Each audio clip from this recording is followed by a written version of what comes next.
तो देखो जो नेक्स्ट टॉपिक है वो है नॉन केस। ठीक, केस को हिंदी में क्या बोलते हैं? कारक। अगर तुमको याद है हिंदी ग्रामर में कारक का मतलब क्या होता था? कारक में क्या आता था, कुछ याद है? कर्ता ने कर्म को मारा, ऐसा वैसा वाला नहीं। एग्जाम्पल कुछ याद है हिंदी ग्रामर वाला? कारक यूज कैसे करते थे? नहीं पता होगा तो फिर गड़बड़ है। फिर अगर याद रहता तो समझ में आ जाता। क्या है? The relation in which noun stands to some other words और change of form by which this relation is indicate. जैसे हम बोले राम के घर, क्या बोले हिंदी में? सुनियो, राम के घर। तो ये राम और घर अगर सिर्फ ऐसा लिख दिए राम घर, तो कोई रिलेशन दिख रहा है क्या? पता चलेगा क्या इससे राम घर के बारे में? नहीं। लेकिन अगर राम के घर लगा दिया तो ये के से क्या पता चल रहा है कि घर किसका है? राम का। राम का। तो ये क्या बनेगा? कारक। क्या बनेगा ये? क्या बोलेंगे इसको? कारक। ये क्या कर रहा है? नाउन के बीच में क्या बता रहा है? ये रिलेशन क्या बता रहा है? रिलेशन। अरे तुम भूल गई का के की ये सब जो आता था वर्ड के बीच में, उसी को तो कारक बोलते थे। हाँ, कनेक्टर वर्ड। नहीं वो अलग आएगा। वर्ड यूज कर सकते हो कनेक्टर, क्योंकि प्रीपोजिशन भी तो आएगा उसमें भी तुमको लगेगा वो भी तो जोड़ ही रहा है।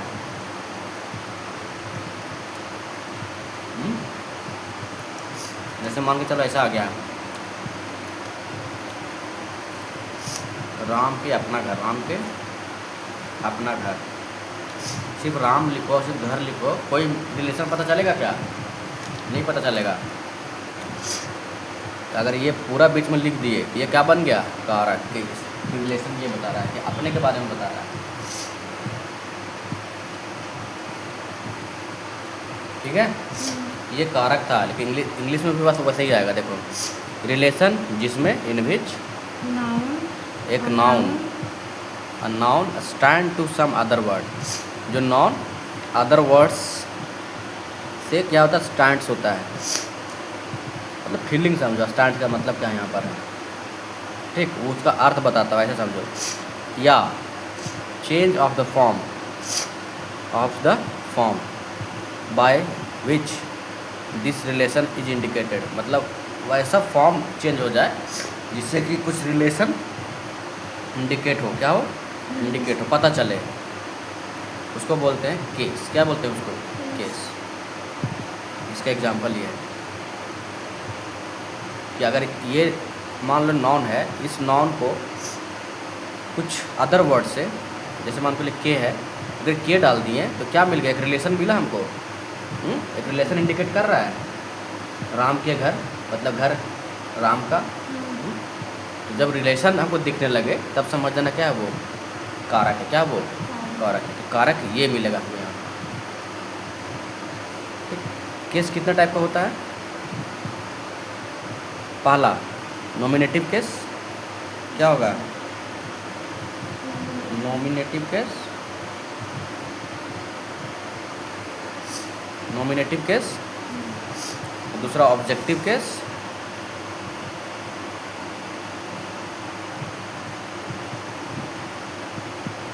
तीसरा पॉजेसिव केस। चौथा वोकेटिव केस। वोकेटिव केस हम हिंदी ग्रामर वाला थोड़ा भूल गए हैं, नहीं तो जैसे वहाँ होता है कर्ता कारक, कर्म कारक, ऐसा कुछ आता था। तब हिंदी ग्रामर कारक पढ़ना, फिर यहाँ से समझ में आएगा अगर भूल गई हुई थी। लेकिन चलो नहीं समझाते हैं। तो नॉमिनेटिव केस का मतलब क्या होता है? कर्ता कारक। हिंदी में क्या होता है?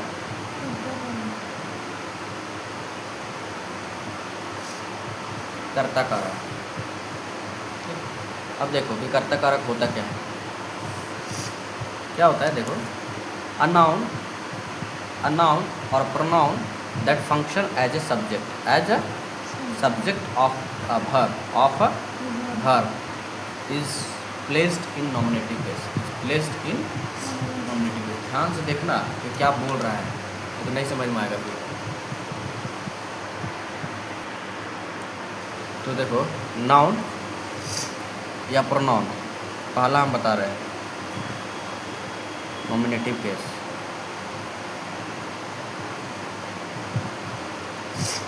बोल रहा है कि कोई भी नॉन हो, ये नॉन के जगह पर आने वाले को क्या बोलते हैं? प्रोनाउन। नॉन ए प्रोनाउन क्या कर रहा है? ये फंक्शन या एक्ट करता है किसके जैसा? As a subject. As subject. किसका सब्जेक्ट?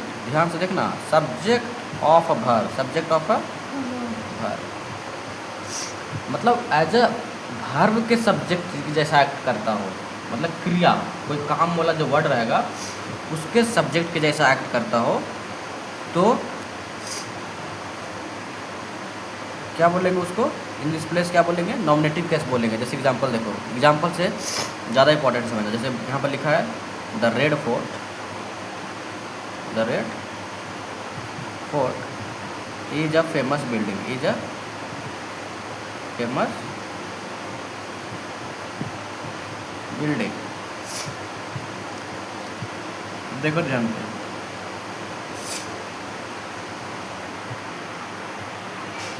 तो यहाँ पर देखो सब्जेक्ट कौन है? Subject red. है। अच्छा यहाँ पे हाँ, द रेड फोर्ट। ये सब्जेक्ट है ना, हाँ ये क्या है? सब्जेक्ट। सब्जेक्ट है। करता मतलब इसके बारे में बात कर रहा है ना, ये बात कर रहा है ना, ऐसे समझो। यहाँ पर कुछ और है, जैसे बॉय वगैरह लिखा नहीं है। हम लोग जनरली कर्ता का मतलब बोलते हैं तो हमेशा दिमाग में लड़का ही, ये क्या बोलते हैं, पर्सन ही आता है, लेकिन ऐसा नहीं। जो सब्जेक्ट का फॉर्म यूज हुआ, जैसे यहाँ पर देखो, ये क्या है? ये हेल्पिंग है। हेल्पिंग वर्ब है। सिंगुलर है कि प्लूरल है? ये हाँ, सिंगुलर। सिंगुलर वर्ब है ना। इसको हम लिख देते हैं सिंपल एस लिख देते हैं, या एस भी लिख सकते हैं, कुछ भी, तो वर्ब लिखते हैं। ये वर्ब का ये कैसा काम कर रहा है? सब्जेक्ट के जैसा ना। ये वर्ब का सब्जेक्ट के जैसा काम कर रहा है ना। The fort, the Red fort is, ये जो वर्ब आया, ये जो वर्ब आया, इस वर्ब का सब्जेक्ट कौन है? ये।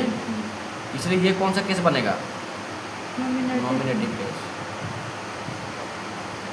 क्या बनेगा? Nominative case. जैसे मान के चलो एक और लिखते हैं, जैसे यहाँ पर नाम लिखे थे ना, ये नाउन है कि pronoun? The Red Fort noun है।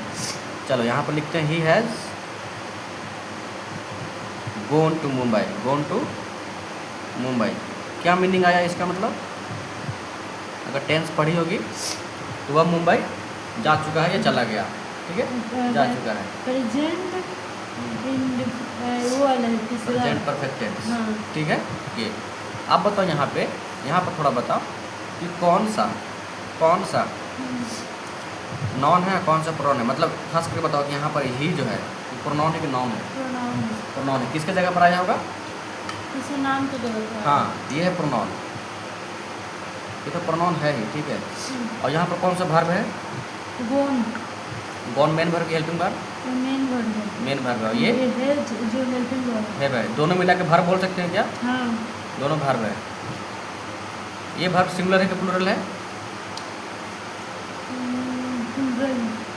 यहाँ पर भी सिंगुलर प्लूरल की बात नहीं कर रहे, चलो बोल सकते हैं, ठीक है। वो चला गया, ठीक। वर्ब, तो ये जो वर्ब हमको ध्यान देना है ये वाला कि वर्ब के सब्जेक्ट के जैसा काम कर रहा है कि नहीं नॉन प्रोनाउन। डेफिनेशन अच्छा समझो, वर्ब का सब्जेक्ट के जैसा। ये वर्ब है, इसका सब्जेक्ट कौन होगा बताओ? हैज़ गॉन, ये ना सब्जेक्ट काम कर रहा है, तो यही प्रोनाउन क्या इसको बोलेंगे हम लोग? Nominative case. क्या बोलेंगे? हाँ, नॉमिनेटिव केस यूज हुआ है। नॉमिनेटिव केस, ठीक। मतलब वर्ब का ये जो है सब्जेक्ट के जैसा काम कर रहा है। वैसे भी हम सब्जेक्ट बता देते हैं कि वर्ब से पहले ही आता है, तो जनरली क्या आता है? वो नॉमिनेटिव केस होता है। क्या होता है वो? नॉमिनेटिव केस होता है, जब हम पहले रट के बैठे हैं। चलो और बताते हैं। राम लव्स प्रिया। राम लव्स प्रिया। यहाँ पर बताओ राम कौन सा केस होगा?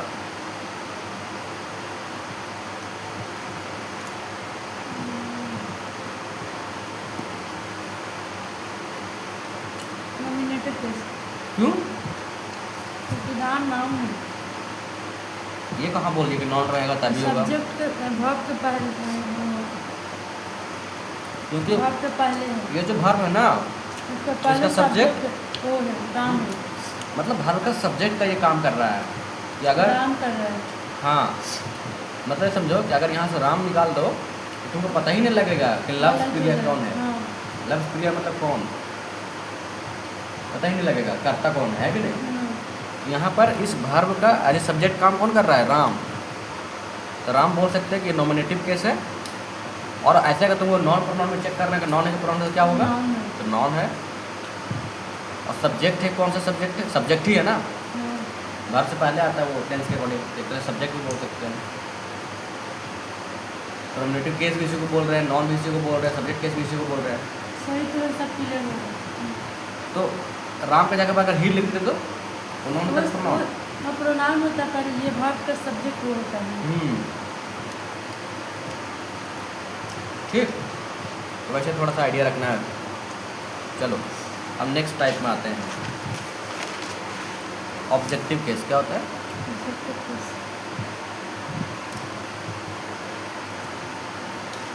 ऑब्जेक्टिव केस, ऑब्जेक्टिव केस का मतलब है समझो कि अ नाउन और pronoun that function as a object of verb. Function काम करता है, function as object of a verb, object of a verb, एक वर्ब के ऑब्जेक्ट के जैसा फंक्शन करता है, उसको ऑब्जेक्ट कैसे बोलते हैं। कैसे, बिना एग्जाम्पल नहीं समझ में आया। देखो एग्जाम्पल देखो ध्यान से, लिखे ही हेल्प प्रियंका, ही हेल्प प्रियंका। ठीक, ऐसे लिखे हम। अगर ही की बात करें, ये नॉमिनेटिव कैसे होगा, ऑब्जेक्टिव कैसे होगा, ये तो नॉमिनेटिव केस है। नॉमिनेटिव कैसे होगा, क्यों, ये वर्ब का ये बता रहा है ना, ये हेल्प किया। आप बताओ ये हेल्प जो है किसको किया, किसको प्रियंका को। किया। ऑब्जेक्टिव केस का हिंदी में बोलते हैं कर्म करा है, क्या हुआ। और प्रियंका यहाँ ऑब्जेक्ट है। हाँ, यहाँ पर ऑब्जेक्ट कौन हुआ, प्रियंका। प्रियंका। अगर मान लो यहाँ से सिर्फ अगर ये ऑब्जेक्ट हटा दो, सिर्फ रहेगा ही हेल्प, वो हेल्प किया, पता नहीं चलेगा किसको किया, ये क्या किया है कि नहीं। क्या किया तो पता चला हेल्प किया, लेकिन किसको किया वो नहीं पता चल रहा है ना, तो किसको किया है वो ऑब्जेक्ट होगा। तो हमेशा ऑब्जेक्ट वर्ब के बाद आएगा, वर्ब के बाद आएगा। ऐसे तुम बेसिक आइडिया लगा सकती हो। और नॉमिनेटिव केस और हेल्प से मतलब वर्ब से पहले आएगा, चाहे हेल्पिंग वर्ब चाहे मेन वर्ब हो, मतलब दोनों मिलाकर के हम वर्ब हो रहे हैं, हेल्पिंग और मेन वर्ब मिला करके, उससे पहले। ठीक, ऐसा। और मान के चलो, और से लिखते हैं you teach her, you teach हर, ये यू टीच हर। अब बताओ यहाँ पर कौन नॉमिनेटिव केस है, कौन ऑब्जेक्टिव केस है और कैसे है। यू जो है प्रोनाउंस और टीच जो है पढ़ाना और वर्ब है। और हम यहाँ केस के पर्पज से देखें तो यू मेरा नॉमिनेटिव केस है और हर जो है वो ऑब्जेक्टिव, हाँ ऑब्जेक्टिव केस है। हर का मतलब तुम्हें पता है तुमको क्या होता है। उस मतलब जो ही है ना वो, ही का हर लिखते, ही का हर नहीं, सी का हर, हाँ सी का हर, ही का ही, ही का हिम, ठीक है, या हीज, दोनों यूज करते हैं। फिर तो सुनो, सी का हर बोलते हैं, मतलब समझो सी नॉमिनेटिव केस में है और हर ऑब्जेक्टिव केस में है। कभी भी ऐसा नहीं बोलते कि हर ईच, ऐसा करके नहीं लिखते हैं। ठीक, तो अगर बोल रहे हैं यहाँ पर कि यू टीच हर का मतलब तुम उसको चाहे उसी को पढ़ाती हो, ठीक है। हाँ, ऐसे। तो ये जो पढ़ाना वाला जो काम हो रहा है ना, वो किसको हो रहा है, हर को हो रहा है, किसी को हो रहा है, किसी जगह पर आया है वो। तो क्या हर प्रोनाउन नहीं होगा, हर भी तो किसी की जगह पर आया है ना, ये भी प्रोनाउन है, ये भी प्रोनाउन है, ये वर्ब है। लेकिन अगर केस की बात किया जाए, ये ऑब्जेक्टिव बनेगा कि नॉमिनेटिव, ये बनेगा ऑब्जेक्टिव केस, ये बनेगा नॉमिनेटिव केस, क्योंकि ये वर्ब है ना, तो वर्ब का सब्जेक्ट ये काम कर रहा है, वर्ब का ऑब्जेक्ट ये काम कर रहा है। ठीक है। कुछ आइडिया हो रहा है? चलो अभी नेक्स्ट आते हैं, पॉजेसिव केस।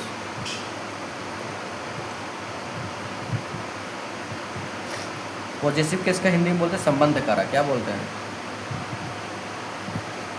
संबंध कारक। एक बार तुम जा करके ना ऑनलाइन 15-20 मिनट का कारक हिंदी में पढ़ लेना और थोड़ा क्लियरिटी आ जाएगा, क्योंकि हिंदी इंग्लिश में टाइप जो है वो थोड़ा अलग अलग होगा, मतलब डिफरेंट, थोड़ा इसमें 4 है उसमें 6 होगा,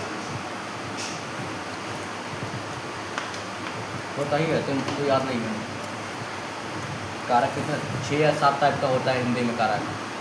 कर्म कारक, कर्ता कारक, संबंधकवाचक कारक, संबंध कारक, विस्मयादि बोधा कारक, ऐसा ऐसा आता था। उनको भी याद नहीं है, पढ़ते पढ़ते थोड़ा याद आता है।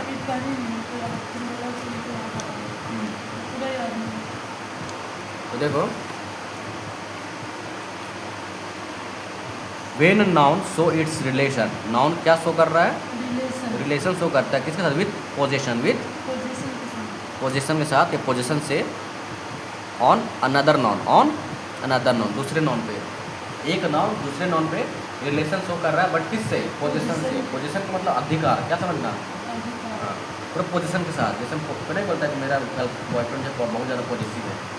पॉजिटिव का मतलब समझो कि बहुत ज़्यादा वो है, लेकर के बहुत ज़्यादा चिंता करता है, अपना तो अधिकार जमाने वाला है, समझो तुम मेरा हो सकते कि जहाँ से बात करो फाड़ कर देंगे, कुछ भी कर लेंगे, मतलब पूरा हावी रहना, ऐसा समझो। पॉजिटिव का मतलब वो समझना, दबदबा रखना, उसको दबा के रखना वो। लेकिन जितना हम दबा दबा के बोले हैं उतना ऐसा नहीं है।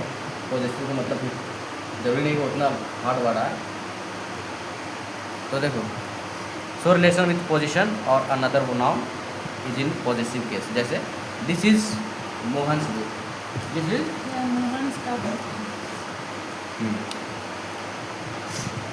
दिस इज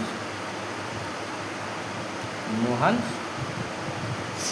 यहाँ तो लगे ना रहा कि एकदम पूरा एकदम अधिकार जमा रहा है, ऐसा कर रहा है, लेकिन है, अधिकार है। कौन सा कैसा अधिकार दिख रहा है तुमको?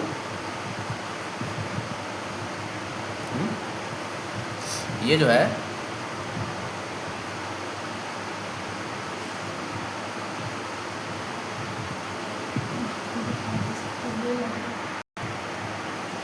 यहाँ पर भार भी है ना, क्या मोहन भर्व है? क्या मोहन नाम है किसी का? इज भर्व है और ये इसका सब्जेक्ट है। ये हो गया नॉमिनेटिव केस और ये पूरा क्या हो गया? Objective case. ठीक, हाँ। अब अगर पॉजिटिव केस कहाँ है? ये मोहन बुक का जरा अगर तोड़ो हिंदी में क्या आएगा? मोहन के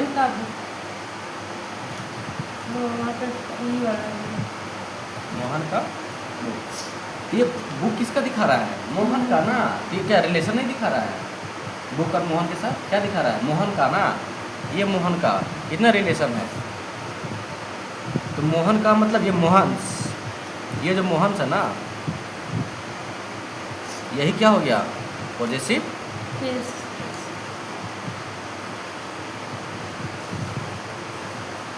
ठीक। जहाँ पर तुमको संबंध दिखे, पॉजिटिव दिखे, उसका ये बुक पर किसका अधिकार है बताओ? मोहन का। मोहन का।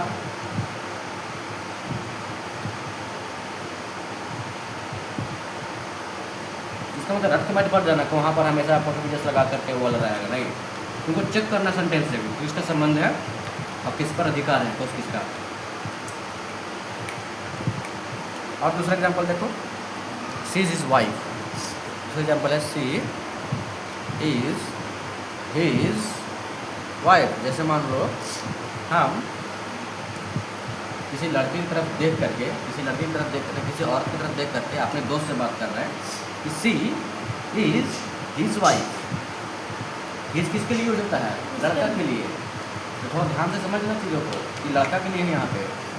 लेकिन सी, कोई लड़का बोल रहा होगा ना लड़की की तरफ करके, इशारा करके, सी इज हिज वाइफ, वह उसकी या उसका पत्नी है।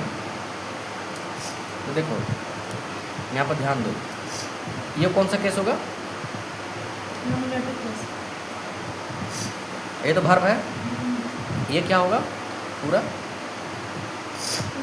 ये होगा ऑब्जेक्टिव केस। हाँ, अब इसमें ढूंढना है आपको पॉजिटिव केस। तो क्या अधिकार दिखा रहा है? हीज वाइफ, उसका वाइफ, अधिकार है ना वाइफ पे उसका। हाँ, तो यहाँ पर कौन सा वर्ड होगा पॉजिटिव केस? हीज। कौन सा होगा? हाँ, ये हो गया पॉजिटिव। को कर रहा है। ये अधिकार शो कर रहा है, पोजीशन शो कर रहा है। कुछ क्लियर हो रहा है? ये हो गया पॉजिटिव केस। अब लास्ट है वो वोकेटिव केस। क्या है? वोकेटिव केस की हिंदी बोलते संबोधन कारक। संबोधन। तो अगर तुम्हारा हिंदी ग्रामर सही रहेगा ना तो इंग्लिश ग्रामर भी उतना ही अच्छा समझ में आएगा और सेंटेंस फ्रेमिंग अच्छा से आएगा। यहाँ पर बस इंग्लिश में 4 आता है, लेकिन हिंदी में जाओगे तो वहाँ 6 आता है, जिसमें आदि बोधक भी आता है, जिसमें दुख वगैरह आता है। तो वोकेटिव केस में संबोधन, क्या लिखा है यहाँ पे? संबोधन, किसी चीज़ को हम संबोधन कर रहे हैं। संबोधन को ऐसे ही समझ में आता है, किसी को संबोधित कर रहे हैं। तो कोई if a non is called, जैसे कम हेयर मुकेश, क्या है? ब्रदर। ऊपर देखा सेंटेंस मुकेश और ब्रदर का प्रयोग संबोधन के रूप में जब वो खेटे थे। अरे संबोधन का मतलब किसी चीज़ को संबोधित करना। जैसे मान लो किसी को हम बुला रहे हैं, किसको संबोधन कर रहे हैं, किसको बता रहे हैं? नाम से हो सकता है या बिना इंडिकेशन भी हो सकता है, जरूरी थोड़ी नाम से ही कर रहे हैं। ये इशारा भी हो सकता है, वही कोई इंडिकेशन हो सकता है। उसकी जगह कोई प्रोनाउन यूज कर रहे हैं, कोई भी यूज कर रहे हैं, इंडिकेट कर रहे हैं, बस संबोधन कर रहे हैं। वो कौन सा केस होगा? Vocative case. हिंदी में संबोधन कारक। जैसे देखो, हम अगर बोले कम हेयर प्रिया, ठीक है, कम हेयर प्रिया। अब बताओ यहाँ पर संबोधित क्या कर रहे हैं? प्रिया क्या बोल रहे हैं? यहाँ आओ। क्या बोल रहे हैं? यहाँ आओ। हम किसको संबोधन कर रहे हैं बताओ? प्रिया को। किसको कर रहे हैं? प्रिया। अब क्या संबोधन कर रहे हैं? आने को। यहाँ आओ, ठीक है। यहाँ पर देखो क्या लिखा है? सेंटेंस में मुकेश तथा ब्रदर का प्रयोग संबोधन के रूप में हुआ है। तो यहाँ पर जो प्रिया का जो यूज हुआ है वो किसके रूप में हुआ है? प्रिया को किसके रूप में यूज हुआ है? वोकेटिव केस के रूप में। कैसे? हम लोग संबोधन किसको कर रहे हैं? प्रिया को। तो प्रिया की use as a vocative case use हुआ है, संबोधन। तो सेंटेंस में अच्छे से ध्यान देना है किसके लिए कौन सा संबोधन किसके लिए यूज कर रहे हैं हम, वो होगा। अब क्या यूज कर रहे हैं? आना। क्या कर रहे हैं हम लोग? आना। लेकिन संबोधित किसको कर रहे हैं? प्रिया को कर रहे हैं ना। वैसे जैसे बोल रहे हैं are you going brother, are you going मामा ब्रदर, ऐसा बोलते नहीं है क्या? भाई तुम जा रहे हो क्या? भाई क्या तुम जा रहे हो? ऐसा बोलते नहीं है? क्या तुम जा रहे हो भाई? बोलते हैं ना। इसको अपना देहाती भाषा में क्या बोलते हैं? चाहे टूटी फूटी में, भाई क्या जा रहे हो तुम? संबोधित किसको कर रहे हैं?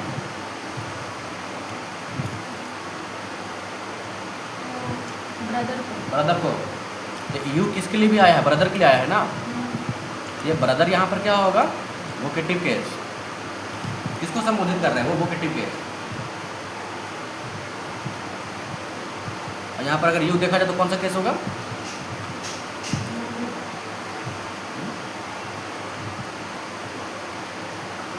Nominative case. क्यों? जरूरी थोड़ी रट के बैठना है कि पहले आया। ये तो इंटरोगेटिव सेंटेंस है, ये तो हेल्पिंग वर्ब है ना।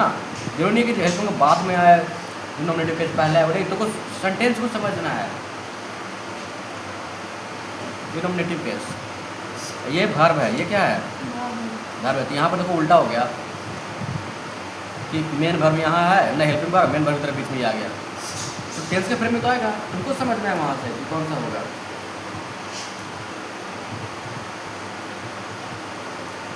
ऑब्जेक्टिव केस में तो ये पूरा आ जाएगा। Going brother, sorry sorry, going going तो भार में ना, ये कहाँ से आ जाएगा ऑब्जेक्टिव? ब्रदर। ये भी। ठीक है, तो ऐसी है। क्लियर हो गया वोकेटिव केस का एग्जाम्पल। अब जो आएगा ना वो रियल आएगा। अब ये चीज़ समझना जरूरी है। देखो, अब ये टेबल को जितना हो सके ज़िंदगी भर के लिए याद कर लेना, तो ये बहुत जगह यूज होगा, लगभग हर जगह केस, इसीलिए केस पढ़ना ज़्यादा इंपॉर्टेंट है।